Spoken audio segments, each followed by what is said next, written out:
नमस्कार दोस्तों, एम गुरु के यूट्यूब चैनल में आपका एक बार फिर से स्वागत है। काफ़ी दिनों बाद मैं वीडियो बना रहा हूँ। करीब 2 महीने का बीच में ब्रेक हो गया था और ये 2 महीने में क्यों दूर रहा है इसकी वजह मैं आपको कभी अगले वीडियो में बता दूंगा। जैसे कि हमारा कंप्यूटर फंडामेंटल का कोर्स चल रहा है, पिछले आपने कई एपिसोड्स देखे होंगे, उसी को आगे बढ़ाते हुए आज हम जो लेकर आए हैं वो है एक्सेल एप्लीकेशन के ऊपर। ओके, तो एक्सेल एप्लीकेशन जो है वो ऑफिस सूट का एक पार्ट है और आज हम इसी के ऊपर इसी को समझेंगे। अभी सवाल उठता है कि भाई एक्सेल में सीधे एक्सेल पे क्यों आ रहा हूँ, क्योंकि मैंने विंडोज़ ऑपरेटिंग सिस्टम पे कोई बात नहीं की और मैं MS वर्ड पे भी नहीं जा रहा हूँ, सीधे एक्सेल पे आ गया हूँ। तो इसकी वजह मैं आपको बता दूँ कि आजकल जो हमारा कंप्यूटर और डिजिटल मीडिया का जो एक्सपोजर है, जितना हम समझते हैं, उस हिसाब से मुझे लगा कि इसको बताना ज़रूरी नहीं है। विंडोज़ ऑपरेटिंग सिस्टम है, पिछले हमने कई वीडियोस में इन चीज़ों के ऊपर बात की है। मैं अलग से वीडियो नहीं बना रहा हूँ विंडोज़ के ऊपर, क्योंकि देखिए आजकल जैसे स्मार्टफोन्स आ रहे हैं, एंड्रॉयड ऑपरेटिंग सिस्टम है, तो वो तो आप बहुत बढ़िया से यूज कर रहे हैं, है ना। तो विंडोज़ में भी आपको कोई दिक्कत नहीं होगी। और जैसे जैसे हमारा कोर्स आगे बढ़ेगा मैं बीच बीच में क्विक टिप्स भी देता रहूँगा, विंडोज़ के ऊपर भी देता रहूँगा। इसको अलग से वीडियो नहीं बना रहा हूँ मैं। ओके, और आपको अगर और कुछ जानकारी चाहिए होगी तो कमेंट सेक्शन में लिखिएगा, मैं उसको भी रिप्लाई दूंगा या अलग से मैं उसके ऊपर भी वीडियो में जानकारी दे दिया करूँगा। ओके, तो चलते हम अभी एक्सेल के ऊपर ही। और दूसरा फ़ायदा एक्सेल का ये है कि मैं सीधे एक्सेल पे आया हूँ, MS वर्ड नहीं बता रहा हूँ। MS वर्ड पे मैं कोई वीडियो नहीं बनाऊँगा, वो इसलिए क्योंकि एक्सेल जैसे जैसे हम सीखेंगे तो इसमें हमारा MS वर्ड भी कवर हो जाएगा। तो वर्ड को सीखने के लिए अलग से हमें कोई वीडियो बनाने की ज़रूरत नहीं है। ज़्यादातर चीज़ें जो इंटरफेस है वो लगभग दोनों का सेम है, लेकिन हाँ वो अलग चीज़ है, ये अलग है। वो वर्ड प्रोसेसिंग सॉफ्टवेयर है, ये स्प्रेडशीट सॉफ्टवेयर है, तो भी कोई दिक्कत नहीं आएगी। कुछ चीज़ें जो होंगी वर्ड की मैं वो अलग से बता दूंगा, मतलब कुछ चीज़ें मैं बीच में क्विक टिप्स देता रहूँगा। तो नॉर्मली हम जैसे एक्सेल कवर करेंगे तो उसके साथ ही ये भी कवर हमारा हो जाएगा। ओके, तो इंट्रोडक्शन पहला कि एक्सेल क्या है। एक्सेल एक स्प्रेडशीट प्रोग्राम है और ऑफिस सूट का एक पार्ट है, ये एक उसका हिस्सा है। इसमें ऑफिस सूट मतलब क्या है कि बहुत सारे इसमें एप्लीकेशन सॉफ्टवेयर हैं, अलग अलग सॉफ्टवेयर हैं जो नॉर्मल ऑफिस में काम करने के दौरान हमें ज़रूरत में आते हैं। ओके, जैसे कि अब एक ऑफिस में क्या क्या होता है। ऑफिस में आप लेटर टाइपिंग हो, डॉक्यूमेंटेशन होगा, तो डॉक्यूमेंटेशन से रिगार्डिंग जो भी चीज़ें हमें ज़रूरत पड़ती हैं वो सारे अलग अलग सॉफ्टवेयर में एक सेट है, तो उसको मिला करके एक पैकेज है जिसको ऑफिस सूट कहते हैं। ऑफिस सूट बहुत सारे हैं, अलग अलग कंपनियों से हैं। जो सबसे ज़्यादा पॉपुलर है वो है हमारा माइक्रोसॉफ्ट का, यानी MS office. Okay, MS office है। तो इसमें आप क्या कर सकते हैं, एक्सेल शीट जो है ये थोड़ा डिफरेंट है। एक्सेल में आप वर्कबुक बना सकते हैं, इसमें आप डेटा को बहुत अच्छी तरह से समझ सकते हैं, संजो सकते हैं, इसको अच्छा यूटिलाइज कर सकते हैं। अभी एक्सेल सीखने के बाद जैसे जैसे हमारे एक्सेल का ये हो जाएगा तो आप MS वर्ड भी जान चुके होंगे। इसके साथ आप अकाउंटिंग और बजटिंग तो पता चली जाएगा आपको, क्योंकि ज़्यादा ये अकाउंटिंग के बेस्ड है, क्योंकि मैथमेटिक कैलकुलेशन के ऊपर बेस्ड है ये। तो इसको सीखने के बाद अकाउंटिंग और बजटिंग भी यार आपका इसी में हो जाएगा एक्सेल में। वैसे देखिए अकाउंटिंग के लिए, बजटिंग के लिए अलग से सॉफ्टवेयर आते हैं, जैसे आपने टैली वगैरह सुना होगा। तो टैली तो क्या है कि बहुत डेडिकेटेड सॉफ्टवेयर है बिजनेस अकाउंटिंग के लिए, लेकिन एक्सेल जो है मल्टीपर्पज़ है, इसमें बहुत सारी चीज़ें हम कर सकते हैं। अगर आप इसको अच्छे से समझ लें तो आप अकाउंटिंग के लिए टैली की भी ज़रूरत नहीं पड़ेगी, वो सारा काम भी एक्सेल में हो सकता है, ऐसा कुछ नहीं है टैली की ज़रूरत नहीं होगी। ओके, आप एक्सेल में ही सब कुछ कर सकते हो। बिलिंग एंड सेल्स ये भी आपका एक्सेल में हो जाएगा। रिपोर्टिंग एंड प्लानिंग, जो फाइनेंशियल रिपोर्टिंग प्लानिंग वगैरह वो सब भी आपका इसमें हो जाएगा, और ये बहुत ऑटोमेटिक सिस्टम में होगा। ओके, मतलब पूरा हम प्रोग्राम्ड करेंगे, प्रोग्रामिंग वाले हमारे इसमें शीट तैयार हो जाएंगे जो ऑटोमेटिक कैलकुलेशन करेंगे। बहुत बढ़िया चीज़ है एक्सेल। अगर आप एक्सेल सीख गए तो आपको लगभग ऑफिस सूट का आपने सबसे बड़ा चीज़ समझ लिया है, समझिए आप। ओके, लगभग पूरा ऑफिस ही हो गया है। डेटाबेस आपको पता ही है, डेटाबेस तो बहुत बड़ी चीज़ है और आजकल की समय में तो डेटाबेस खुद एक $multi-billion की बिजनेस है। अलग अलग डेटाबेस के लिए अलग से सॉफ्टवेयर हैं। वैसे तो ये डेटाबेस का सॉफ्टवेयर नहीं है, लेकिन आप इसमें डेटाबेस का बहुत सारा काम कर सकते हैं, इसमें भी हम डेटाबेस मैनेज कर सकते हैं। ये हम काम करते हुए सीख लेंगे क्या होता है ये। बाकी यूजिंग कैलेंडर्स, कैलेंडर इस्तेमाल हो सकता है। सबसे बढ़िया चीज़ है कि हमको बिजनेस में क्या है, हम डेट बड़ी अहम चीज़ होती है समय का, किस दिन क्या चीज़ है, किस दिन क्या हुआ था और क्या होने वाला है। जैसे कि अपॉइंटमेंट डायरी वगैरह मेंटेन करते हो या कोई दिनों की कैलकुलेशन है, डेट को लेकर के कैलकुलेशन है, वो सारी चीज़ें यहाँ एक्सेल में बड़े आराम से हो जाती हैं। ओके, हम अभी जो सीखेंगे वो हम ऑब्वियसली भाई माइक्रोसॉफ्ट का ही एक्सेल लेंगे, क्योंकि ये सबसे ज़्यादा पॉपुलर है और आपको ज़्यादातर कंप्यूटर वगैरह में सब यही मिलेगा, ज़्यादा एमएस एक्सेल ही चलता है। तो यहाँ में एमएस एक्सेल 2007 मैंने लिया हुआ है। इसके आगे के वर्जन जो हैं वो भी हैं, कोई फ़र्क नहीं पड़ेगा उससे। आप अगर एक्सेल एक बार अगर ऑफिस सीख गए, एक्सेल सीख गए, तो आपको नए वर्जन में जाओ, पुराने वर्जन में जाओ, सब लगभग एक जैसी है। थोड़ा सा 19-20 फ़र्क पड़ेगा, कुछ ज़्यादा फ़र्क नहीं। एक बार सीख गए तो और वर्जन से कुछ फ़र्क नहीं पड़ने वाला है। ओके, तो नए वर्जन के बारे में भी मैं आपको बताऊंगा, पूरा बताऊंगा, उसके बारे में भी जानकारी दूंगा और कैसे क्या करना वो सब दूंगा, लेकिन वो आगे आगे की वीडियोज़ में। एमएस एक्सेल 2007, यहाँ पर हमारा आ जाता है स्प्रेडशीट। स्प्रेडशीट क्या है? स्प्रेडशीट कुछ नहीं है भाई, ये जो पूरा आपको यहाँ दिख रहा है, ये जो पूरे खाने बने हुए हैं, स्क्वायर स्क्वायर स्क्वायर, ये जो पूरा बना हुआ है, इसी को हम स्प्रेडशीट कहते हैं।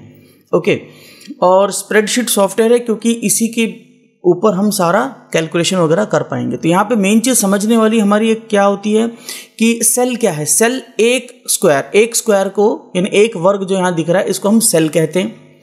ओके, ऐसे ही कॉलम्स, कॉलम क्या है, यानी एक पूरा ऊपर से, जैसे यहाँ पे डी कॉलम को दिखा रहे हैं, A B C D E, यहाँ पे हमको इतना ही दिखाई दे रहा है, आगे और भी हैं। ओके, ये समझने के लिए सिर्फ हम कॉलम इसे कहते हैं। उसके बाद रोज क्या है, जैसे यहाँ पर आपको बाईं तरफ लेफ्ट साइड में दिया है 1 2 3 4।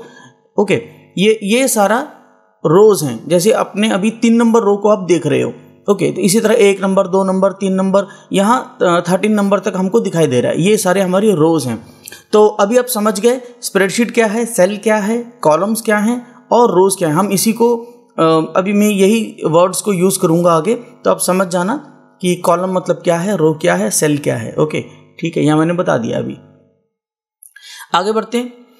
एक्सेल में आपको सबसे पहले जो चीज़ मिलेगी यहाँ पर, वो है कि स्प्रेडशीट में हम काम कैसे करेंगे। तो पहली चीज़ क्या मिल रही है हमको, वैल्यूज़, लेबल्स और फार्मूलाज। यही 3 चीज़ें हैं जिसके ऊपर पूरा स्प्रेडशीट के ऊपर एक्सेल में काम होता है। ओके, तो यही 3 तरह की जानकारी होती है। ये 3 टाइप के ही चीज़ें हैं जो हम इसमें टाइप करते हैं और हम इनको समझते हैं, values, labels and formulas. Values क्या है? वैल्यूज़ का मतलब सिर्फ नंबर से है, संख्या, कोई भी नंबर, संख्या। ओके, जिनको कि हम कैलकुलेशंस या गणित में यूज कर सकते हैं। ये हमेशा राइट अलाइंड होती हैं। राइट अलाइंड का मतलब है कि राइट साइड को सीधी है, देखिए यहाँ पे ये राइट साइड को सीधी हैं और लेफ्ट साइड को किसने छोड़ रखा है। ओके, तो राइट साइड को सीध में रहेंगे, तो इसको राइट अलाइंड कहते हैं। ओके, कैलकुलेशन के लिए नंबर्स राइट अलाइंड ही होती हैं। वैसे भी आप जब नोट करोगे, प्लस माइनस कर रहे होते हो, हम नंबर्स को राइट अलाइंड ही लिखते हैं। ओके, हाँ, अगर किसी सेल में नंबर्स लिखने के बाद यानी टाइप करने के बाद आपको अगर ऐसा कुछ दिखाई देने लग जाए, ऐसा ये hash hash hash hash hash, अगर ऐसा दिख रहा है, ऐसा दिखने का मतलब सिर्फ यही है कि आपका नंबर बहुत बड़ा है उस सेल के साइज़ के अनुपात में, यानी कि सेल छोटा है और नंबर आपने बहुत बड़ा इसमें टाइप कर दिया है, तो आपको वो कुछ ऐसा ही दिखाई देगा। फिर उसके लिए इलाज बताऊंगा आगे। ओके, आगे चलते हैं। फिर हमारा आता है लेबल्स। अब लेबल क्या चीज़ है? लेबल भाई, आप जैसे मान लो डेटाबेस है, डेटाबेस यानी कि टेबल जैसे को तैयार कर रहे हो आप। अगर टेबल है तो उसमें कुछ हेडिंग्स होंगी।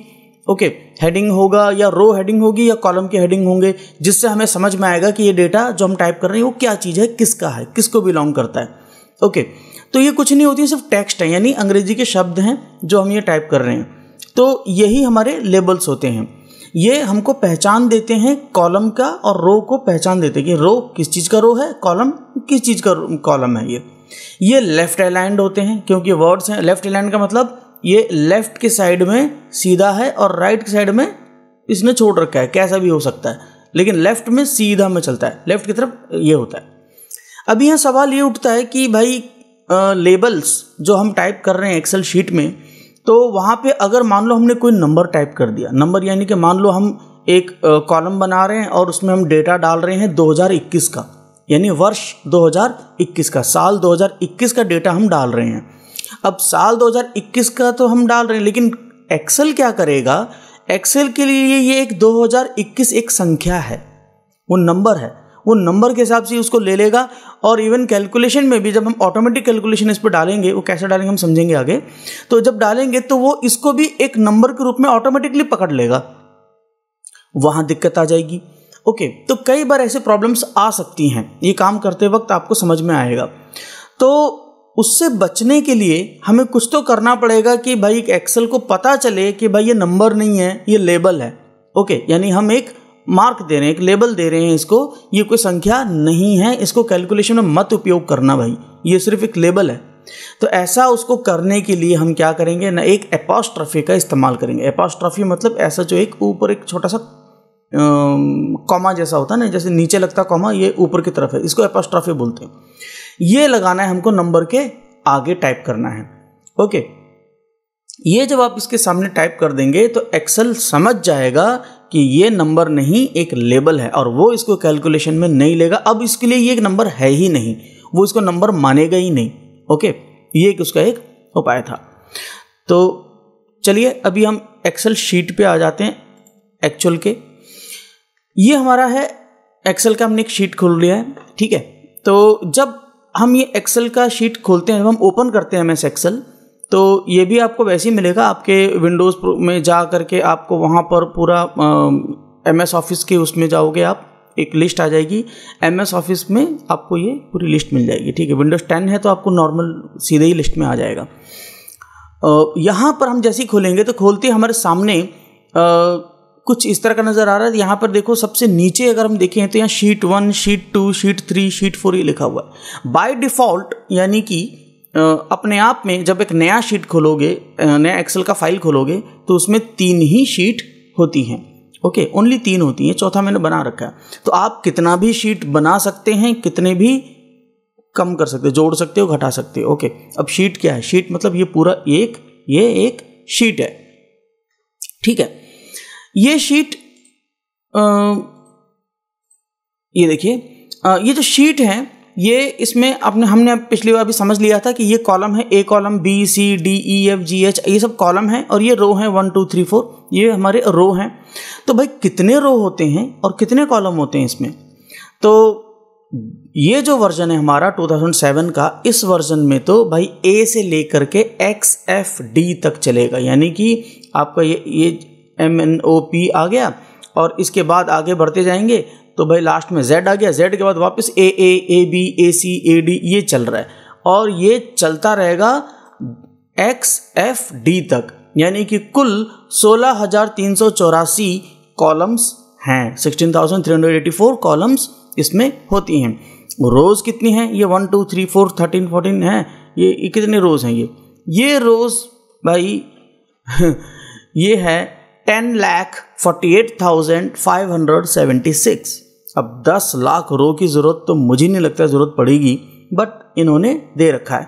ओके, अब अगली चीज़ हम कुछ भी समझें, मैं आगे आपको एक्सेल कुछ भी बताना शुरू करूं, उससे पहले एक चीज़ और समझनी है, वो है हमारा सेल एड्रेस। सेल एड्रेस क्या होता है? जैसे कि मैं अभी देखिए यहाँ अपना ये जो पॉइंटर है, मैं जिधर भी क्लिक करूँ तो एक सेल पे आता है ना, ये सब सेल हैं। तो जिस सेल पे मैं डालूँ उसका सेल एड्रेस यहाँ दिखाई दे रहा है। अभी क्या आ रहा है? F10। F10 का मतलब है F कॉलम और 10 रो, F कॉलम 10 रो। तो मैं जिधर भी रखूँ, अभी मैंने यहाँ रखा तो B कॉलम 3 रो, B3 हो गया, ठीक है, A1। ओके, तो जहाँ पे भी रखेंगे उसका सेल एड्रेस यहाँ आ जाता है। या तो आप यहाँ डायरेक्ट सेल एड्रेस टाइप भी करेंगे और एंटर मारेंगे तो ठीक वहीं आपका ये कर्सर पॉइंटर पहुँच जाएगा। ओके, दूसरा, हम जो ये शीट खोलते हैं, यानी जो एक्सेल की फाइल खोलते हैं, इस एक्सेल की फाइल को एक वर्कबुक बोला जाता है। ओके, एक्सेल की फाइल को वर्कबुक बोला जाता है। और ये जो शीट हैं, ये जो मैंने शीट 1 2 3 बताई थी, इन्हें वर्कशीट कहा जाता है। नॉर्मल में हम शीट ही बोलते हैं, वर्कशीट होता है एक्चुअल में। ओके, तो ये थी बेसिक जानकारी इसकी। तो वीडियो को मैं बहुत ज़्यादा लंबा नहीं करूँगा, एक ही बार में हम पूरा एक्सेल कंप्लीट नहीं करेंगे, मैं इसको पार्ट्स में करता हूँ ना, तो नहीं तो फिर भाई आप लोग बोर हो जाओगे। तो आज के लिए मैं इतना ही करता हूँ, फिर आगे को हम बढ़ेंगे कैसे इसमें काम होता है, कैसे हम इसको यूज़ कर सकते हैं, फार्मूला वगैरह कैसे इसमें हम सेट करते हैं, फार्मूला और फंक्शन क्या होते हैं और उनका इस्तेमाल क्या होता है और दोनों में डिफरेंस क्या है, फार्मूला क्या है, फंक्शन क्या है, बहुत सारी चीज़ें हैं। ये सारी जानकारी हम अभी अगले एपिसोड में लेंगे। ये एपिसोड मैं ज़्यादा लंबा नहीं कर रहा हूँ, मैं चाहता हूँ कि छोटे छोटे एपिसोड बने ताकि आपको देखने में भी इंटरेस्टिंग बना रहे ये, ओके। और अभी मैं वीडियो भी जल्दी जल्दी डालूंगा, तो अगर आप लोग में से कोई पहली बार देख रहा है, यहाँ पे पहली बार आया है, तो सब्सक्राइब कर लीजिए, क्योंकि कंप्यूटर का कोर्स बहुत लंबा जाने वाला है। सिर्फ हम MS ऑफिस में नहीं, आगे बहुत सारी चीज़ें सीखेंगे और आपको बैठे बैठे घर में फ्री में पूरी कंप्यूटर की नॉलेज हो जाएगी और मैं इन डेप्थ में जाके हर चीज़ समझाऊंगा। आपके कोई डाउट्स हैं तो कमेंट में डालिए, मैं उन्हें भी क्लियर करूँगा, ओके। तो चलिए आज की वीडियो यहीं ख़त्म करते हैं, धन्यवाद।